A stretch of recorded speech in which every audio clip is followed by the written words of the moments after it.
Hello, friends. Hello, friends. Like my dance ABJ's moves. got some moves, apparently. He was getting down. And yes, the intro video is a little small. I didn't realize it was going to be that small, but It happens. It happens to the best of us. You know what I mean? yeah, you're not wrong. ABJ, how are you, my friend? I'm a little late. I was just at the our buddy Dylan for the last Week in Wrestling podcast stream. He just made a cool announcement of I made him some. So I people have some stuff, and I'm like, oh, here's how I can help other content creators. And I like the kid. I think he's really nice. He's probably the coolest dude from Long Island who talks wrestling in our Discord. Probably hands down. You know what I mean?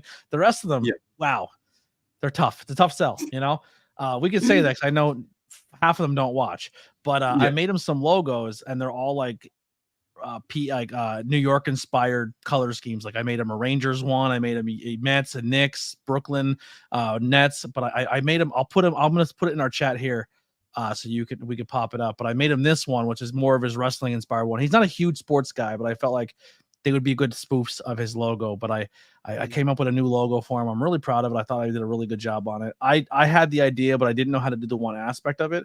So Lily helped me with the one stuff, but it's completely my idea. But this is his new logo. Put up real quick. Oh, that's cool. So it's the New York City skyline. Last Week in Wrestling, I did like a New York style font, and then we threw the Burberry up there because he's a giant MJF Long Island kid. But yeah, he is. I'm proud of how it came out. I'm getting better at making logos. I'm getting up there.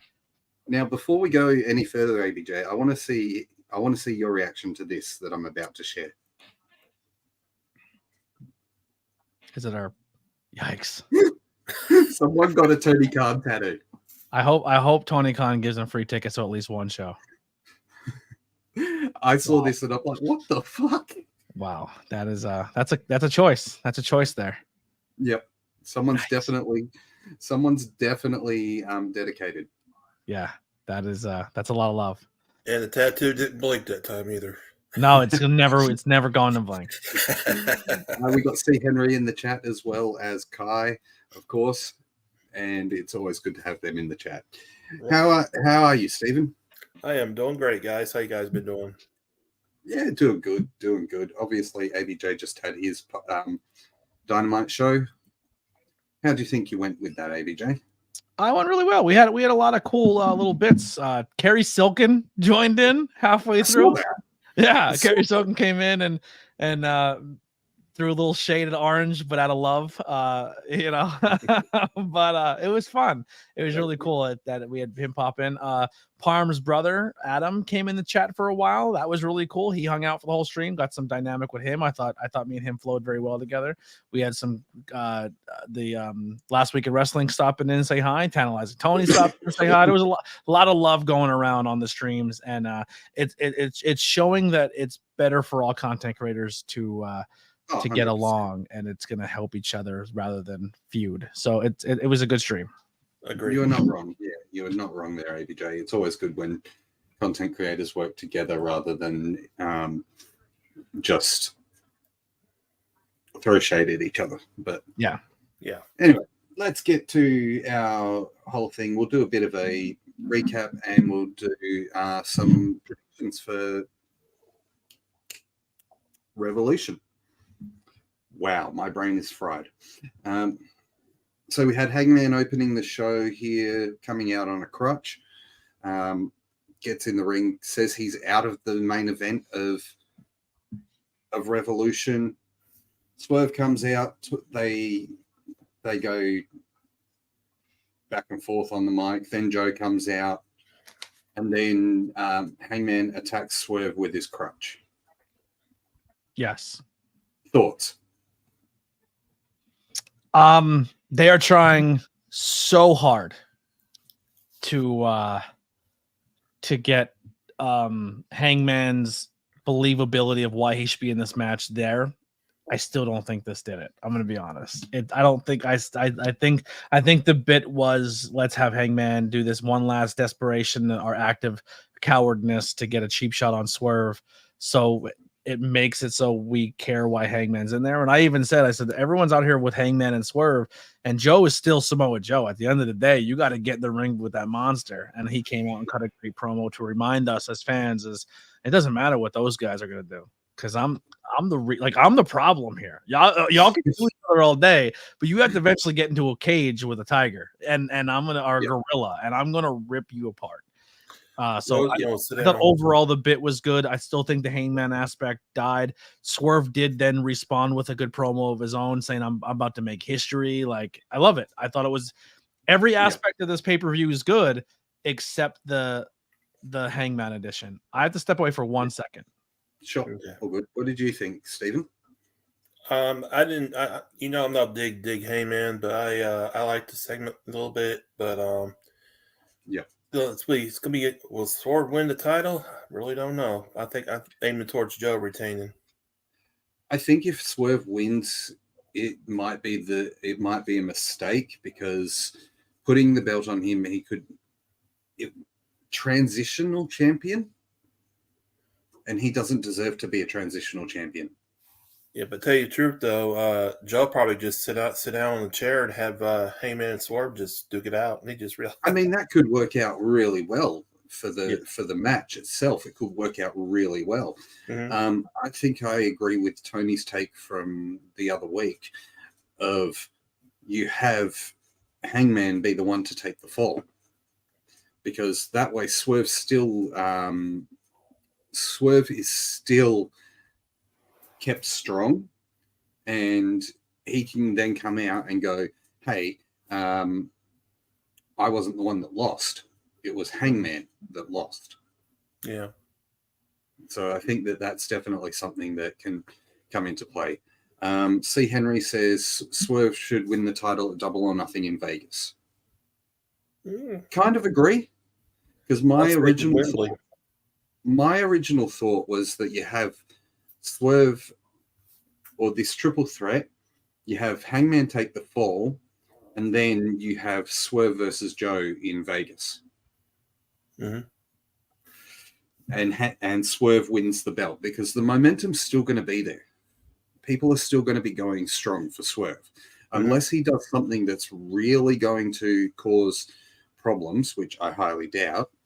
People have loved him and enjoyed his stuff that he's done recently. So another thing you probably want to mention too is it depends on how they're going to push Wardlow too from now until Double or Nothing. I don't see Wardlow winning the belt anytime soon, because of Adam Cole not being ready. Until Adam Cole's ready, I don't think we're going to get any push for Wardlow that far to go for the belt. He'll be made to look strong. He'll be made to decimate and all that. But I think that they'll find ways to cut him out of the main event scene to keep that until Adam Cole is ready, so that you can have the whole situation where Adam Cole's involved with the title as well. Because also we've got to consider that coming at some point, we're going to have MJF coming back as well. Yeah. So hopefully by fall. Hopefully. I mean, it's been sad that he hasn't been here, but at the same time, he's dealing with injuries, he's recovering, and selling the fact that he no longer works for the company. Not doing the same without MJF, to be honest with you. Yeah. C. Henry says, unfortunately, Wardlow's stock has fallen. You're not wrong. His stock has fallen from where he was. It was fallen since he got the TNT title. When he got injured, hey, mate, welcome to the show. Thank you for joining us, Dylan. And you know what? AEW just showed the new logo that he made for you. So welcome and thanks for coming across. If you can, guys, go chuck a follow to the Last Week in Wrestling podcast, because he's a good bloke. I will find his YouTube and I will link it somewhere here. Welcome to the post show. Last week in wrestling. Where'd Anthony go? Is he going to be right back?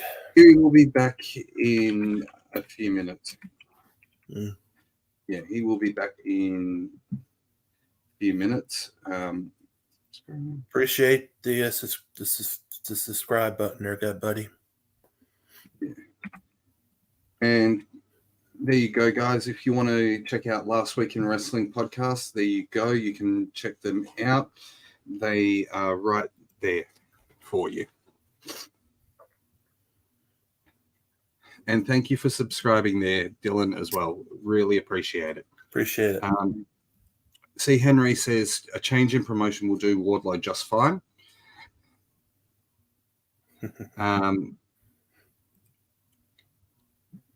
You're welcome there, man.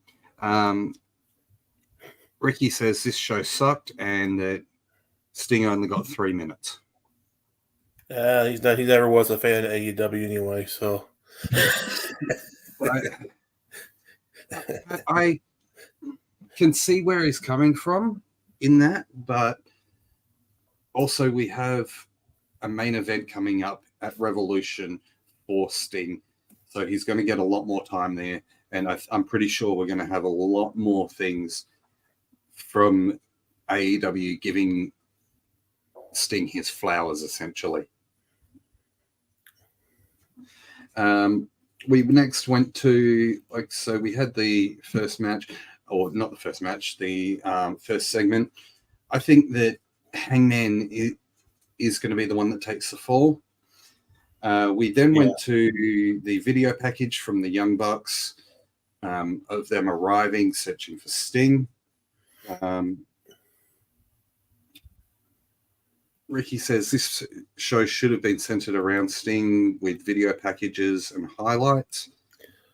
I believe they're going to do that at Revolution, though. They're going to show some highlights of his career. I can agree, but I think that, as Stephen just said, they're probably going to do it more at Revolution than anything. It's probably going to happen at the pay-per-view so that you can get everybody who's paid money for it. Static. How do you feel about the static match now, including Jericho, Hook, and Brian Cage? I have a feeling Tony Khan had members that he wanted for the meat match, but they didn't agree to doing it. And I think one of them is Miro. Yeah, I think they're going to do a qualified match for one show. I hope Jericho doesn't win it, because apparently the winner of this match now gets a title shot. Tell you the truth, I could see Jericho getting pinned. I hope so. I kind of hope so. But I hope Penta makes it into the match, considering he's wrestling on Collision and he's going to be facing Keith and who was the other guy? The Bounty Hunter.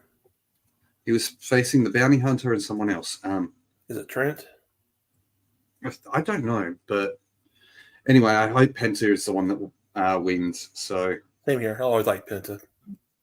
Wardlow needs to win, and Hobbs taking the pin. This match is not needed on the pay-per-view unless a big surprise is happening. I don't think there is going to be a big surprise. I think possibly Dylan's right here that Wardlow may take the win here out of it all. I really don't think it's going to be any surprises at Revolution. I think there'll be some at Big Business over at Boston. Yeah. I don't think that that's going to happen. We'll find out, though.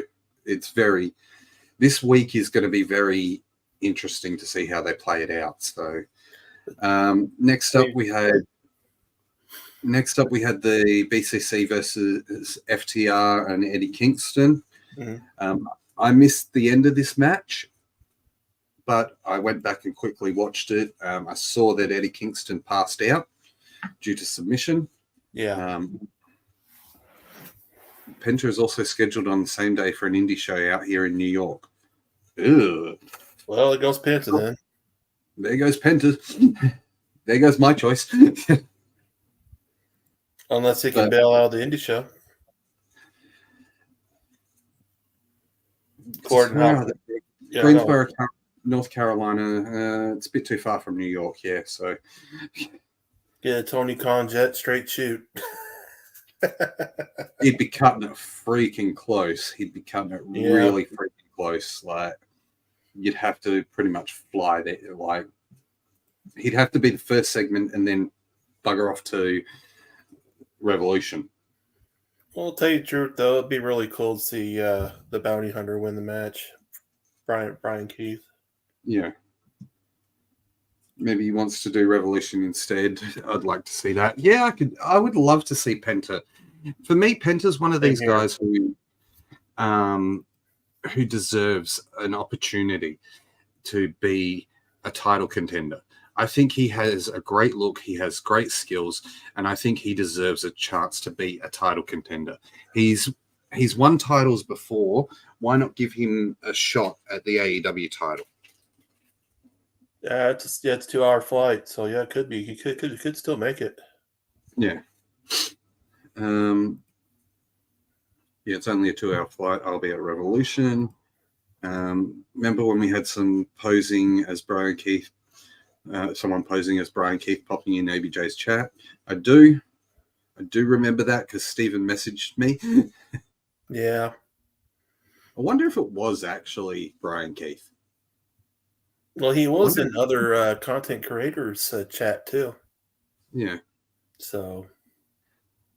Oh no, my bad. Penta is on Saturday, not Sunday. Interesting, considering they're doing Collision on Saturday. You can still make it. Where are they doing Collision on Saturday? Same place, Huntsville, Alabama. Oh, so they're taping it today then? Yeah. They might be taping it today. And well, let's say Dynamite and Collision. Then probably, yeah, they're probably taping it today, and he'll probably be making it to the show on Saturday for the guest spot, and then arriving on Sunday. So, well, they got Rampage too, so I don't know if that's a tape too or not. Good question. That's a good question. So they might do Rampage and Collision on Friday and tape Collision on Saturday is what I'm saying. So I don't know. The same venue. Yeah. Next up, where were we? We had Kingston submitting or passing out. He didn't actually submit. He passed out, which was obviously how they got the win. We then went backstage to Jericho doing an interview about his match tonight. Pointless, really. It wasn't. I checked the account. It was made the day he made his AEW debut. Okay, then. Thank you for that, Kai. We then got Tony Schiavone in the ring for Will Ospreay. Don Callis came out, of course. Ospreay got massive pop. Clearly got a massive pop. It's good to see him in the company. Not to mention his chats on days where he would have been working shows. That is true. That is true. Ospreay coming out. He's a great get for AEW. It's going to be interesting to see where they go with that. Dylan says, I think Eddie should lose the belts. They haven't done nothing with them, and Danielson could defend them better. I can agree with that. I could see Danielson using them as a way to get more matches in Japan as well, and possibly enter the G1 this year, and maybe put that on the line in the G1, which would be a new stake for the G1 to take place. But I guess we have to wait and see on that one. But I can agree Danielson would probably be better with the belts. Yeah. I wonder if guys that wrestled Instincts past like Lex Luger will be at the pay-per-view live. Well, we know for sure that Kevin Nash won't be. Yeah, because he signed a WWE Legends contract. Correct. even though he Luger. said he's not under contract to WWE. Mhm. He is. He's under a Legends contract. Luger may show up though. The problem with Luger showing up is he's in a wheelchair. He might be a backstage though. I guess you could have him in the crowd. You could have some of the wrestlers that face Sting in the crowd, like Luger. You could probably bring in. He didn't really feud with Ricky Steamboat, but It would be cool if the Great Muta show up, but I don't know if he will or not. having Muta there would be amazing. Yeah, Because you'd have Sting appearing in Muta's last match. yeah. And then Muta showing up to be around at Sting's last match. Kevin Nash is a fucking tool anyway. I could tell you another thing that'd be cool too if Tully and Arn would show up too. Tully and Arn. Yeah, I think it would be good. Gonna be hard with the whole Ollie Anderson passing away thing. I know that they weren't officially brothers. mm-hmm. If Ollie hadn't passed away, we could have done a whole Four Horsemen thing. Yeah, But yeah, we could even have Tully and Arn show up and still have a Four Horsemen thing, because Sting was part of the Horsemen at that time as well. So yeah. it could work out really well. Don Callis interrupting and saying and getting the loudest chorus of boos is on par with fucking Dom in WWE. Dom and Don are the two biggest receivers of boos in either company. Mm-hmm. And I'm kind of here for it. I'm kind of here for it because Don Callis deserves it. He's always been a fucking pain in the ass. Yep. You called it on the on Tony's show, saying that you think that Ospreay's going to dump Callis. You still sticking with that? I'm still sticking with it. Yep. I hope so. Because Ospreay is hot. Is hot, and Callis is not. And the Don Callis family is not.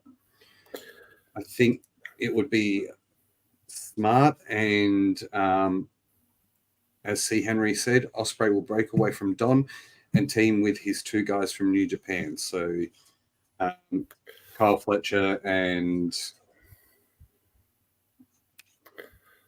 I know you talk about Mark Davis. that's the one. Yeah, Mark Davis from Aussie Open. But another thing to note, though, they might delay that because of visa issues. The visa issues for Fletcher. Well, Kyle's not able to work because of visa issues, and Davis is still injured. So, unless Sammy can do the save or something until they come back, I don't know. No, don't put Ospreay with Sammy. Don't think so. Leave Sammy out of it. Don't think so. Sammy needs to be able to work by himself rather than in a group. Yeah.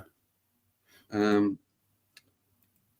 says, I have Ospreay losing to Takeshita, so Takeshita can get the bigger push. Ospreay doesn't need the win here. Have him main event All In if that's something that's on the table. Well, that's what I was going to say. My thought was that you have... man, I'm bad today. Sorry. My thought was that you have Joe win this triple threat. Mm-hmm. You then go on to Joe versus Swerve, and then you have Swerve versus Ospreay in London. Yeah. But the problem there is, do people want Swerve to lose the belt to Ospreay in London? Well, Joe could lose the title from now until All In too. So well, that's what I mean. You have you have Joe win the belt, or Joe keep the belt at Revolution. You have him lose it to Swerve at Double or Nothing. But and then from Double or Nothing, you've got Swerve as the champion, and he goes to face Ospreay in the main event of All In, where Ospreay walks out with the belt. Ospreay can afford the loss. Takeshita get more matches leading to him to the international title scene. Yes and no. I'm sorry. Yes. I really don't see Ospreay losing his debut match. Ospreay can definitely afford to take the loss. That is not a problem. Ospreay can definitely afford to take the loss. That's not a problem. It's just I don't see him taking the loss, especially being brand new into the company. C. Henry says Ospreay could go for the international title. Could. Depends on who's holding it. I think after this week, which we'll get into the predictions very shortly. Yeah. Joe would have to lose Sunday or Swerve and Ospreay. So Swerve and Ospreay at All In. Or Ospreay and Puck at All In. No. He wouldn't. I'm going to go back to this one. Joe wouldn't have to lose on Sunday. He could lose at Double or Nothing. Because Double or Nothing is in May. So you've got time to build from May till August for All In. Well, no, not that. You got a Casino Battle Royal, too. It's the briefcase, too. Yeah. Where were we? The Ospreay match. Interview, Kingston. Next segment was Kingston backstage doing an interview. The Young Bucks interrupt on their search for Sting. There was no real point to that. Then we had Orange Cassidy versus Nick Wayne for the International Championship. Good, solid match. Good showing between both of them. Nick Wayne got fucking no response from the crowd until Christian walked out. Did you notice that? Mm-hmm. There was absolutely... The crowd was quiet until Christian walked out behind him. Yep. That's what I said on tonight on the show. Have Joe lose at Double or Nothing to build it All In, which is in August. Yeah, agreed. I think that this match with Cassidy and Wayne was a great match. It's a great match. Undisputed Kingdom coming out and causing interference. Then Rocky and Trent coming out to make the save. You got Orange getting the win with the Orange Punch. Then Roderick Strong attacks Orange after the match. And you also got a distraction from Daniel Garcia. Sorry, yes, we did. Yes, we did. Good match, probably the best match on the card of today's show. There weren't many to compete with, so... we then had the Bang Bang Scissor Gang backstage talking about Collision. I have a feeling we're going to get the Gun Club turning face, and I'm talking about Austin and Colton here. Have a feeling they're going to turn face because people are going to get behind them. Yeah. And the Acclaimed are going to take the spots in the Bullet Club. Like do a switcheroo. Yeah. Yep. Next up, we had Sky Blue versus Chris Statlander. Sky Blue takes the win after Julia hits Statlander with the TBS title. We did have Stokely trying to give a bit of interference with the chain, which didn't work out. No. They're teasing tension there. Next up, we still had the Young Bucks searching for Sting. They find his locker room. They break into his locker room, and there's just baseball bats hanging up everywhere. Hanging everywhere. Main event match of the night: Chris Jericho versus Atlantis Jr. As ABJ said, this was just Jericho booking for Jericho's sake. To get Jericho somewhere on the show, that's all it is. Yeah, he wanted a match, and he got the match. He won the match because of Atlantis. The dad threw the towel in.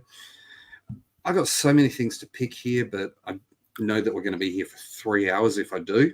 The fans are pissed off about no Judas is another thing too.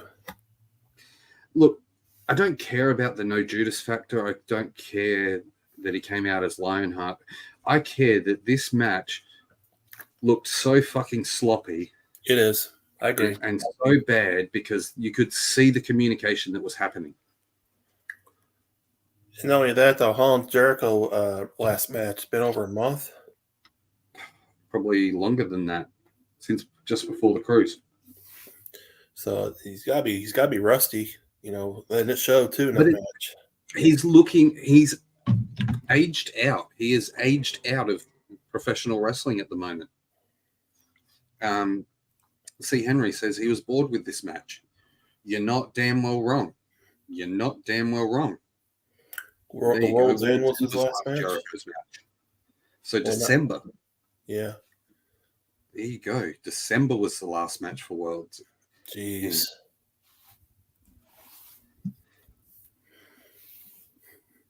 Also going to put this out here for he is getting slower and slower. Jericho is. Before we get to the last segment of the night, I'm going to put this in the chat. If anybody wants to join the stream, make sure you have a camera.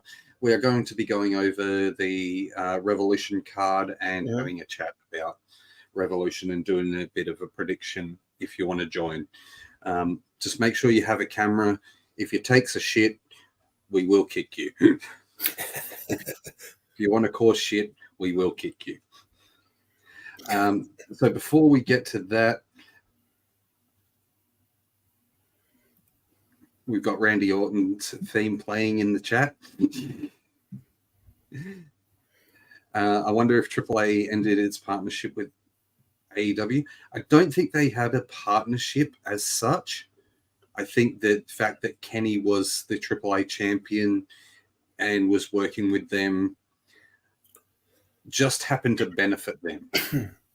Really. Well, not only that, though, AAA has also been currently working with TNA too. So, yeah. So I think there's going to be a lot of work going around with different companies this year in regards to it.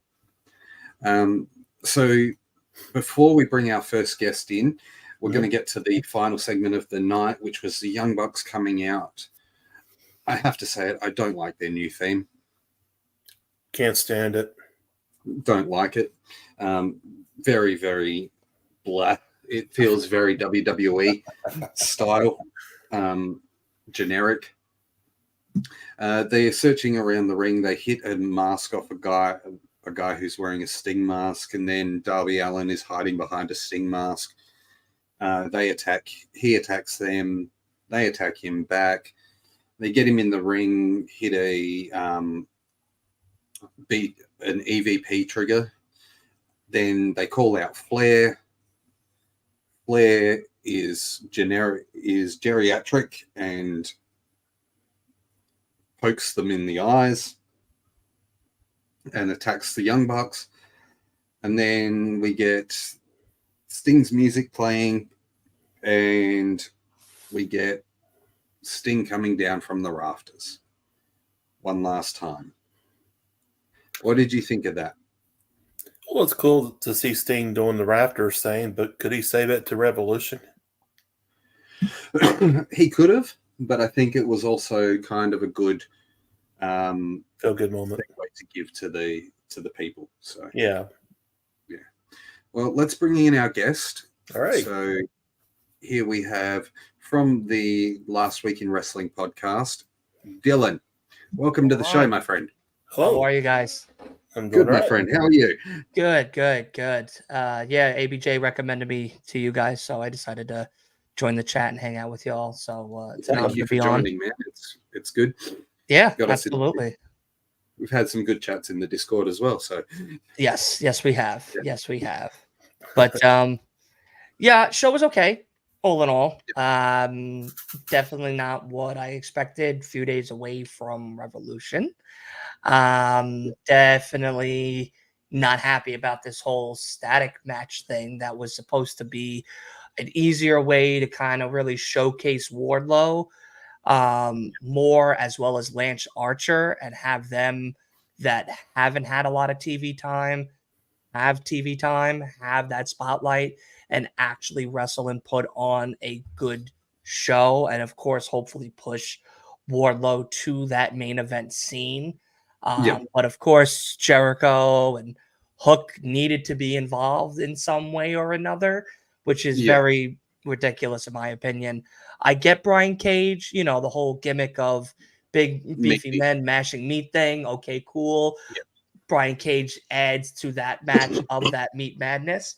But again, Hook doesn't need to be there. No. Jericho doesn't need to be there.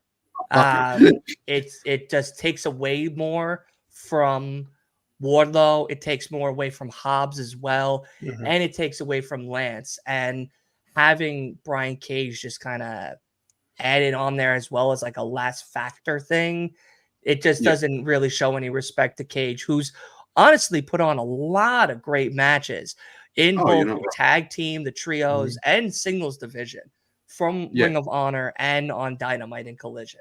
So the I got to see last year. I got to see Brian Cage live here in Melbourne, and fuck, the dude can go. The dude is insane. Like he's not a tall guy, but he's a big guy. Yeah. And he can move. I mean, he can move well. Like cruiserweight. Yeah, exactly that. Like a cruiserweight. And I think that, again, like Wardlow cut a good promo in my opinion last week. He cut something where it made sense of, look, I've been overshadowed, I have been overlooked, I've been given very poor opportunities. They've taken that TNT belt away from me in kind of a really lazy way.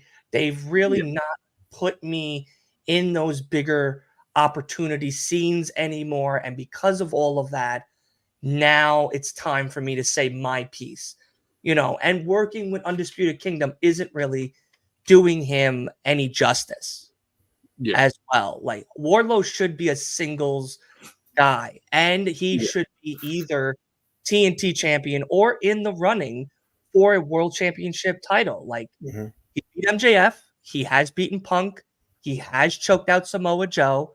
Like he's proven that he is championship material, but due to whether it's just bad writing, bad direction, no story for him, whatever the case is, it's just been a very poor display of Wardlow's actual in-ring ability. And it's sad. C. Henry has asked us a question saying, what in our opinion is holding Brian Cage back? Well, part of it, my opinion, is probably mostly is how they're booking him. Yeah. I think running. Go ahead. My thought is that when he came into the company, he was booked as a big guy, a big surprise guy, and he was a big surprise guy for the time. And he was, this is going to sound really fucking bad, but he was the new toy. He was the new toy to bring in, and they brought in a lot of new toys not long after that. And he got put back on the shelf because of being, he was here, he's been big, he's been the shiny new toy, and now we've got these other new toys that we can play with. Well, I can tell you another thing. I remember he had a bad bicep injury. Yeah. And that since he came back, they're not really booking him right. Yeah. So. Yeah, I mean, they've thrown him in Ring of Honor, and he showcased his talent there. They've thrown him on Rampage, the taped hour show, mind you, and really didn't do much with him there. They taped, they had him on Collision, which I thought with Punk gone, maybe that would be a nice fit for him. Him and the Mogul Embassy could run Collision, at least in the trios tag team division, with, of course, House of Black and, Jay White's Bullet Club and all of that. That would have been exciting to see an actual show that showcases the tag team division. Yeah. No, well, not even just the tag team division, but it showcases the talent that you don't see on Dynamite. Exactly. And even that as well is a point. But then that doesn't happen. Then they kind of just throw him around in Dynamite. He's getting good matches. It's not like he's going in there squashing people like Wardlow or Powerhouse Hobbs and just being the backdrop for, you know. Well, at least he's got a title. Former trios, Ring of Honor titles. Yes, exactly. Yeah. And I mean, that's cool. But like, what's next for him? Like, he could be a good TNT champion. We could have 4 good, including Lance Archer, 4 good opponents for a TNT title opportunity. Yep. Yeah. You know, like, I get it. Christian Cage is cool. It's exciting. He's always funny. But after a while, it gets a little stale. And it needs to get a little bit of a change. I think that hopefully they put the belt on Garcia, and Garcia actually moves forward with moving to different different contenders. Same. And you get your people like Brian Cage, you get your people maybe like Ricky Starks even, and all that coming in to do that sort of not an open challenge, but to showcase the talent that is there and that exist in the company that aren't used as frequently as they should be. Correct. 100%. I totally agree with that. It's sad because there is a lot of great talent on there. And even in the women's division that isn't getting real opportunities. Like, they had Queen Amita lose so much when she finally got a win, that almost didn't matter. Yeah. And it's sad to say that because she's good. Like, each match she's had, she has improved. It's not like she's falling back into the cluster of basics wrestling, economics, and it's just sitting there doing the same 3 move sets, doing the same signature over that doesn't look as good. It gets sloppy over time. It's actual growth. It's growth. It's expansion in the arsenal. It's different move sets as well. And it's exciting. The gimmick gets more exciting. The look gets more brighter. It's more inclusive as well. And the same goes for someone like Willow. But again, you have, like, Bio is saying, that 50-50 booking where sometimes it's really 80-20 booking, and it's going more into the 80-20 of what Tony would like and everything. A lot of the problem that AEW has, and in regards to their women's division, leads back to when Brandy Rhodes was part of the women's division. Because she was trying to be the face of the women's division, but nobody wanted her as the face of the women's division. You had Britt Baker being the face of the women's division. Correct. And then not wanting to lose her spot as the face of the women's division. And you had people come in who were strong and solid contenders. I'm talking your people like Thunder Rosa, Serena Deeb, and Jamie Hayter, all come in and be strong contenders. You chuck Jamie Hayter in with Britt Baker instead of having her separated. You give Thunder Rosa the win, but then politics backstage causes dramas and she's shoved to the side. Serena Deeb gets injured and can't, and when she was champion, had the worst fucking promo segment I have ever seen from a woman. It became very hard for them. So I see why the booking segments, some of the booking segments in regards to the women have been hell for AEW. Well, Ring of Honor's got a cool women's division too, themselves too. I think because Tony doesn't focus all his energy on Ring of Honor, someone else, I think, is booking that women's division. So it's a good thing.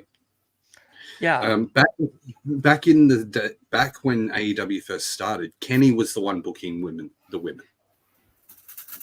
It was Kenny that was booking the women. It wasn't Tony. Right. Do you know which is why Rio was the first champion. Do you know that Ring of Honor is having another women's title? Another Ring of Honor women's TV title. They're having a tournament. And that's not a bad thing. No. It's not, and you have some really good stars on there. Billy Starks, of course, sticks out to mind for me. I'm a big fan of her. I've been watching a lot of her work, and she has definitely evolved as a TV superstar now from that indie scene. And on top of that, her match with Athena last year was probably my favorite one out of Billy at the Ring of Honor Final Battle pay-per-view that they had last year. And sorry guys, my camera just cracked out on me. Yeah, I mean, it was very, very good. I wished Billy won that one. I thought it was time for her to get a big opportunity there where she can start grooming and getting the other women that are coming into the fold more time and more work, as well as throw her name into those matches and possible feuds. But unfortunately, we still have Athena, which isn't unfortunate. I don't mean to say it like that, but of course, I think that younger talent always is going to help out more younger talent, and it also is a nice domino effect. But with AEW though, I'm excited for what it's going to be. Revolution. I think it's going to still be a good show overall. That static match doesn't need to happen on the main card, and in all honesty, I hope they change that to the mid card, the pre-show, just to get it out of the way, because it is for a title of the AEW World Championship down the road. They should put the hook match on the 0 hour. Yeah, I mean, I hope the whole entire static match is on the 0 hour. And also Billy Starks is wrestling on Friday too, which is also going to be really good. Unfortunately, I think it's one of those things that they have promoted it, so they'll want it on the main show. Yeah, unfortunately, and some of the people that are qualifying this weekend are getting the title shot for that spot. Yeah, Penta being one of them. He's going to be at House of Glory here in New York, doing a show against Mike Santana. Crazy enough. Yeah, Mike Santana has now been working in House of Glory. He's the world heavyweight champion of House of Glory as of current. And he's going for him. And then Anoki's also going to be here. But whatchamacallit? Yeah, Penta will be here Saturday, which is weird because I guess they are going to be taping Collision since he's on Collision for the opportunity. Unless he just cancels with House of Glory, which is possible. I mean, Revolution definitely will be more money for sure. Oh, 100%. It's just a big question of how they book it from there. Plus, it's sold out, isn't it, Revolution? In a sense, they're still opening up more seats and stuff, but every time they open more seats, a whole nother section gets sold out. So it's very good. It's good news. And, it's very good. I mean, it's great news for the company, considering people go on about their weekly hours getting or their weekly shows not getting a crowd and stuff like that. So empty half arenas. I dare people take pictures. I think we took pictures at World's End and we posted them on Twitter. Like, this stadium's not empty. Like, I think what AEW needs to do, and this is my opinion, all wrestling companies need to do, go to the smaller arenas where you have maybe 5,000-6,000 people seats only for your weekly shows. Yeah, like a 10,000 seats. At your big events, go stadiums, go big arenas, go wherever the fuck you can, and try and sell out. Obviously, give us a reason to go to the match, or go to the show. The bloody pay-per-view that was just here in Perth wasn't 52,000 people. It wasn't 52. It was about 45. It was about 45. Also, I know some collision shows. I've seen a lot of empty seats. Yeah. Tony has begun back out in stadiums when they shouldn't be. What I've noticed is Tony has begun not giving a fuck about like the camera catching empty seats. Yeah. Like, I have noticed that. I've watched some of the shows and they've had the camera in certain angles and it's caught empty seats and he hasn't given a fuck about it. Yeah. And I've seen Ticketmaster try its darnest AEW buy one get one free tickets. The problem, America, this is where I find the problem is. America is so saturated with wrestling every single week that not everybody's going to go out constantly. Yeah. Correct. And not everybody can afford to go out constantly. Like, correct. Like, very much so. WWE. Yeah. Obviously, big time WWE.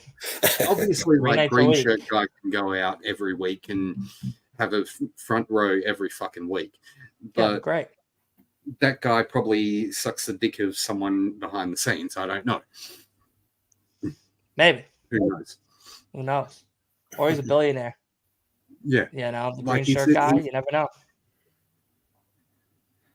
So. I think that they need to book smaller arenas or smaller areas just so that they can build their fan base back up again and get it hot again.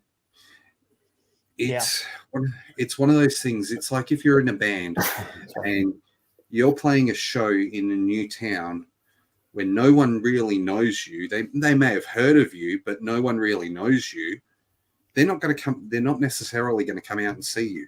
What you're going to get is the core crew that have come out to shows in your hometown or your home area and have friends in that other area that are going to come out and give you that support. Correct. 100%. And the other thing is, I know you already spoke about it previously with Ospreay and Takeshita and whatnot. And, that's what I said too on the show. Like I told you in the chat was I think that Ospreay can afford the loss 100%. He where Ospreay is at in the wrestling community is so high with everybody, whether he comes out as a babyface or as a heel, people are going to be cheering him. Even if he loses the match, people are still going to be loving him and happy that he's there. The dude went on a major losing spree through his last few months in Japan. Yep. And in TNA. Yeah. The dude lost almost all his matches in Japan. Yeah. Over the last month. And they've been big matches, a lot of them. Yeah. Like a lot of them have been big matches. But in saying that, look at that cage match that the Bullet Club War Dogs won. The fact is, it made stars in that match. Yep. Will Ospreay helped make stars. Acura, he's going to be fucking huge coming out of that. TJP, he was already a star, but he's going to have more behind his name. Jeff Cobb. Jeff Cobb. Bloody Hanare, who had his head like almost fucking died. He almost fucking died because of how much he was bleeding. Yeah. And exactly that. Like Ospreay can afford the loss because it's not a loss to him. Yeah. It's him pushing over somebody that he also believes in, that the company needs to take note that the company's not taking note of. And that's Takeshita. Takeshita has beaten Kenny twice. He's beaten Jericho. And what have we seen of Takeshita since then is nothing. He's had big matches with big names and has been absolutely unstoppable. But yet, nobody's doing anything with him. And with that, Takeshita needs to win here more than anybody, because if he loses this match, there's nothing for him. Go Double or Nothing. Maybe we'll see him at All In. Maybe we'll see him at Full Gear. Arthur Ashe. That's it. There's nothing for him, which is sad. Big Ospreay fan here, but I hate to see him lose. I know, and I get that. I really, really do. I totally understand. But at the same time, it's like he loses at Revolution, right? we build to Double or Nothing, where they could have their second match. You literally, Ospreay and Takeshita could be the first feud of Ospreay's reign to AEW World Heavyweight Championship material. Yeah. Have Samoa Joe lose a Double or Nothing to Swerve, and you then give us Ospreay and Swerve at All In. Takeshita could take another big name and work with them and have another amazing match to set up that next and final match of Ospreay versus Takeshita, which is truly showing who of the Don Callis family is the leader. And is it Ospreay or is it Takeshita? Which is a good story because they're two absolute beasts. Look at what Takeshita's done in New Japan before coming to AEW. An absolute animal. And he's proven that here in the States. Now have him prove it on the biggest night of them all, being Revolution, the first pay-per-view of AEW of 2024, Sting's final pay-per-view, final match night of it all in the most historic wrestling venue of all time, Greensboro Coliseum. You can't get bigger than this. You can't. It doesn't make sense if it's on Arthur Ashe Stadium. It won't feel the same. You know what I mean? That feeling of that win for Takeshita won't feel the same. And it pushes him into that next hemisphere of, okay, you believe in him, we believe in you, so we believe in him now, and now we're going to get him going. It would be like trying to go back to Wembley Stadium, not Wembley, to Madison Square Garden for Cody to finish the story there. He's never finished that story. Let's be honest with you, buddy. No, he's not. I want to go back to what C. Henry said. AEW does really well on the East Coast to Chicago. Yes. This is the problem AEW has, is that they have they constantly are on the West Coast. Yeah, where it's not the same on the West Coast instead of the East Coast. They need to. A lot of their stuff is around like New York, New Jersey, Florida, and all that sort of area. Yeah, Pennsylvania, North Carolina. You've got to go across. You can't just sit there. I think it also the fan base and need is different over in the West Coast. I think in the West Coast, it's a very different type of fan base to professional wrestling nowadays compared to what it was in the early 2000s, 2010s, 90s, the 80s, and everything when it was real territory days, the WCW World Championship Wrestling before it was just regular WCW and everything. When the territory days and the NWA and Cornette Promotions was around, those territories mattered. You wanted Memphis, you have a good possibility of working in a Dakota location, which you can be put over in. Or you could work in a California location where if you win at something at a Nebraska type of setting. But in the East Coast is a very big wrestling region where we are just diehard wrestling fans. This sport to us means as much as football and baseball and basketball and all of the other sports here in America. But when you go to the West Coast, it's a very more different feel. The atmosphere is different. The weather's different. The people are different. They're very not so look at the crowds. And when they go to Colorado, they're not as hyped as something over in Boston. You go to Cali, they might be a little more hyped than Colorado, but they're not as hyped as Florida. They're not even close. They had Wrestle Dream in Seattle. Yeah, and it was good, but the crowd wasn't with them. Yeah. They were there and back and there and back. And, I just am and that also plays into effect. It plays into effect of the booking. It plays into effect of the writing. It plays into effect of the way that we direct these guys and gals in the business. It also affects the ticket sales. It affects the responses of the viewers on the TV. Because if somebody in California who's a fan of wrestling watches them over on the East Coast, they're gonna be like, man, these guys are kidding. Look at the crowd. Look at the crowd. Yeah. Even for new people of wrestling, the new up and coming generation of wrestling fans, when they look at the actual product itself. They're looking at the product, but they're also glancing at the crowd. And if the crowd is sitting down and just hanging out and maybe picking up a sign quickly, it's nothing. That to them, it's like, oh, this show's ass, this show sucks, etc., etc. But if they see them engaged and excited, and crowd is more engaged with the wrestlers itself, like when MJF threw the alcohol on the kid, and then everyone's screaming and chanting, holy shit, etc., etc. Then it becomes like, oh, I'm starting to understand the reason why everybody's enjoying this product. And then if you get good wrestling on top of it, it just ignites a bigger flame, which is just more excitement. And that's always what you want. Yeah, you're not wrong. You're not wrong. But where were we? Fuck, we would. We were everywhere. We're everywhere today. Starting predictions for Revolution, my friend. Yeah. So won't go too much detail in regards to that because I do have to get out of here shortly. But let's start with what we think is going to happen with the former meat match. Does it turn into a scramble? Yeah, the scramble scratch, whatever they call Picking it. Wardlow. You're picking Wardlow? Yeah. Dylan, who are you picking? Same, Wardlow. I was going to pick Penta, but yeah, I'm going to say Wardlow as well. Yeah. What else did we have on the card? Fuck. Orange Cassidy, Roderick Strong. Roderick Strong. Roderick.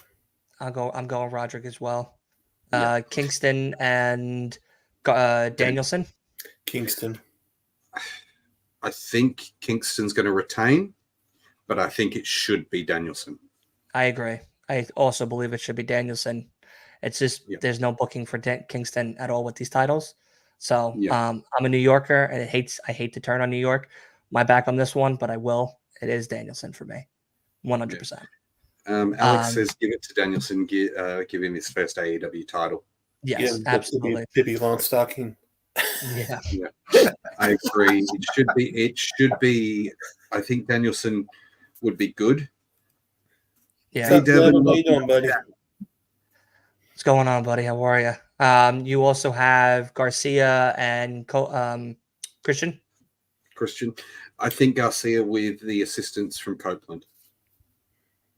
I don't know if Copeland will show up though, but I'm thinking if Christian retains, I might have Copeland versus Christian at Double or Nothing. I got Garcia on this one. Still think Garcia? Yeah, it's time. You could still have Christian and Edge at Double or Nothing. Title doesn't need to be there. That'd be cool to see Garcia the win. Don't get me wrong. Yeah, 100%. You have the trio, the FTR BCC match. FTR. Yeah. Okay. FTR taking the win on that one. I see them. Claudio gets the pin. Gets pinned. Yeah, Claudio eats the pin on this one. I'll be honest, I'm not a big fan of this match at all in the slightest, but if I have to choose, I would choose. Yeah, I'll choose FTR just because. Yeah. I'm not a big Jon Moxley fan. I'm a Claudio fan, but not a Moxley fan. Well, not only that, though, their family's going to be there because they live in North Carolina. Yeah, so then, FTR. Yeah. Samoa Joe, Hangman, and Swerve. I see the match going down to two or one-on-one with Hangman and Page, or Hangman and Swerve, but Hangman taking the pin or submission from Joe. I'm thinking Joe's going to retain, guys. Yeah, Joe's retaining and Hangman's taking the pin. Yeah, I think either think Hangman takes the pin or Hangman gets choked out. One of the two. Either way, Joe's still retaining. I think Hangman's going to get choked out. Yeah, Hangman could get choked out, which is fine. That's okay. MJF got choked out. It's time for Hangman gets choked out. That means then you can throw in that Swerve can throw in that I never would have tapped or I never would have passed out. Yeah, exactly. Alex says Hangman's going to hit the dead eye while he's going to pin, Joe grabs him and chokes him out. Yeah. That Well, I could see a lot more. Mox I will wanna come back. bleed, and so is Swerve.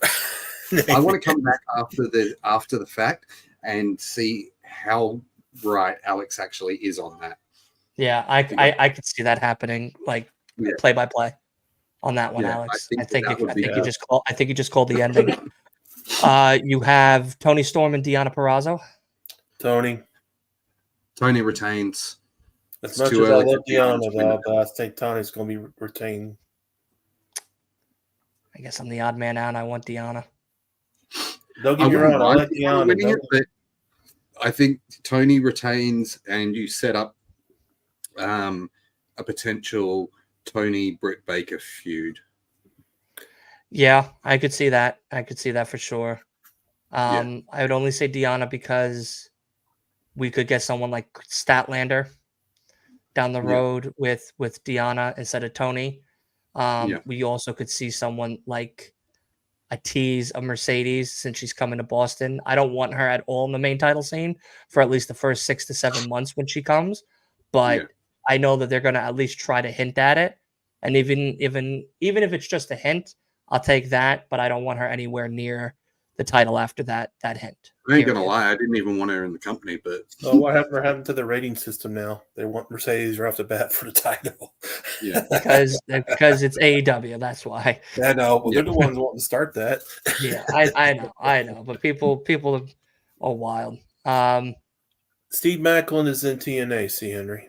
Yeah, Steve Macklin's in TNA, and he's also actually sidetracked real quick, but he's facing Nick Nemeth for the IWGP first defense for for next Friday's show, which is Sacrifice. Yeah. I'm looking forward to Bloodsport 10. Nick Nemeth versus Speedball. Yeah, that ought to be really good. Yeah. You also have Sting, Darby versus the Young Bucks. Bucks, unfortunately. I think the Bucks win. Unfortunately, as Steven said, I think the Bucks do win and they get the belts.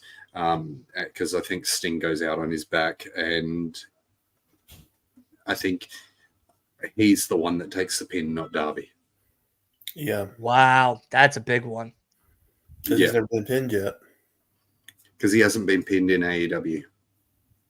And this being his final match, I think this is how if I know anything about Sting, he is the type of person who wants to go out on their back. Oh. Shit, I think he clicked the wrong button. Yeah. C. Henry says Sting and Darby Allin win. I don't know about that, my friend. You hit the wrong button? Yes, I did.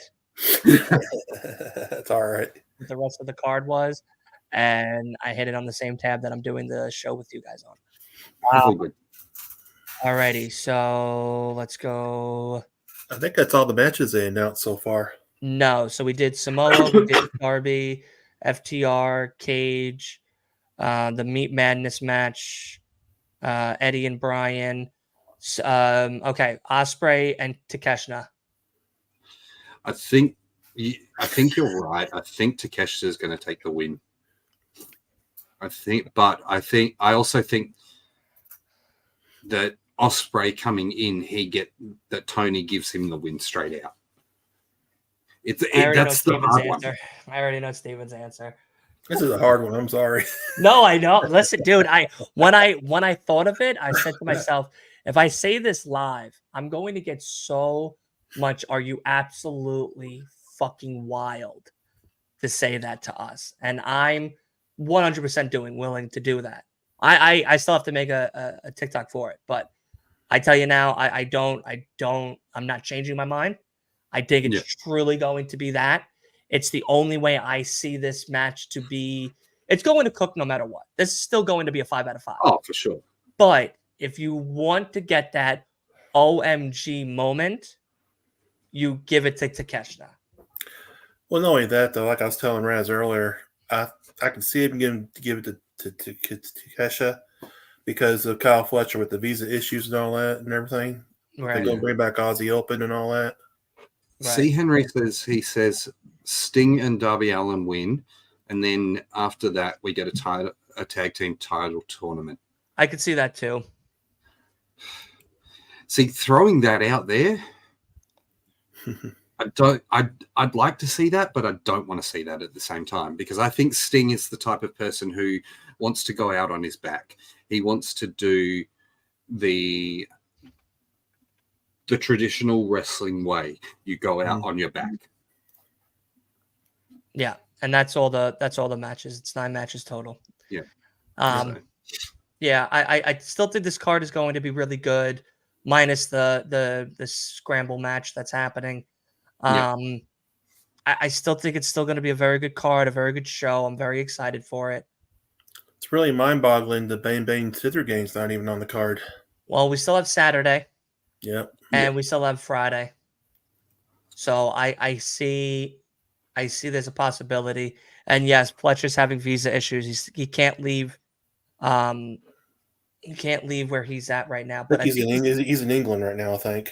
I think, or is he? I don't know. My friend just wrestled with Sky Blue and Fletcher in Chicago, and that was like a couple of weeks ago, like 3 weeks ago, 4 weeks ago now, at the Chicago Academy. He's unable to compete in the US at the moment.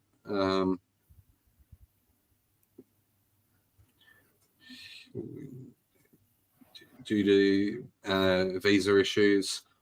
Same thing with Gunther. He can't leave the States. He can only stay in the States. Which is why he couldn't come to Australia. Yeah. Yep. And he might not be able to come to Paris. Or Berlin, yep. Yeah, Berlin, maybe not so much because it should be done by then. But May 4th show at Paris will be probably out for him. Yeah, Backlash. Yeah, Yeah, they're just waiting on the visa issues to sort out, because he was due to have a program with Ethan Page over the TV title in Ring of Honor, but they don't know when he can compete again in the US. So yeah, he's supposed to have that the weekend of Mania. Yeah. Then take a shitter. We'll win. Yeah. Other than that, is there anything else that you guys want to chat about while we're still here? Because I've got to head off in a few minutes. So I'm good. I appreciate the time and you guys having me on. Much appreciated. I hit that sub button for you. I turn on those post notifications so that way when you're live, I know, and I can definitely be checking you out and hanging out in the chats and stuff. You're welcome here. Welcome anytime. You know. Yeah, absolutely. Yeah. We're gonna have to get you on my show now too. Yeah, definitely, man. We can do that. Thank you, everyone, for coming along. C. Henry says, great show, gentlemen. Thank you for Dylan from This Week in Wrestling podcast for joining us. Alex Coughlin is currently in Japan, I believe. Yeah, no, he was just at Psycho Circus here in Long Island. He just wrestled. Yeah, it was great to meet him. I got to meet him. He was a really great dude. Devin asked, where has Miro been? Probably continuing with backstage. Do you guys want to know a little secret? So Miro doesn't want to be a part of this match because he was going to lose. So he's back. And Miro doesn't want to lose anymore. So Miro, the reason the House of Black took on the Darby Sting situation was because of Miro. Because Miro was supposed to be there and doing it, but Darby took it. How long has Miro got left with his contract? I don't know, but I know his wife is ill right now. She got a cut on her finger, and then it got like seriously infected, and everything. So they were in the hospital or whatnot. So, but I'm not going to be able to watch the pay-per-view live this. Oh my god! Because I have to work, unfortunately. But I will try to watch as much of it live as I can. So, all right. Well, then maybe I won't put all the fun videos and photos and stuff in the Discord because I don't want to ruin it for you. I'll just mute the Discord so that. There you go. That's what I do every time I miss a pay-per-view or something. So yeah, this one you have to watch. Like, please. I hope everybody gets a chance to watch it. It's going to be really fun. Even if this Thanksgiving turkey match that's happening on Sunday happens. I Yeah. just, you know, I hope it's quick. That's all I hope. Well, thank you once again, Dylan, for showing up. Thank you, Absolutely. Stephen, for being a part of this. We're going to get out of here, guys. I appreciate every single person that stopped through. I appreciate all the comments. If you like what you see, click that like button. If you want to subscribe, subscribe. If you don't want to, that's a you problem, not me. And we will be back here next week for post-Dynamite show. Take it easy, friends. Have a good, everybody.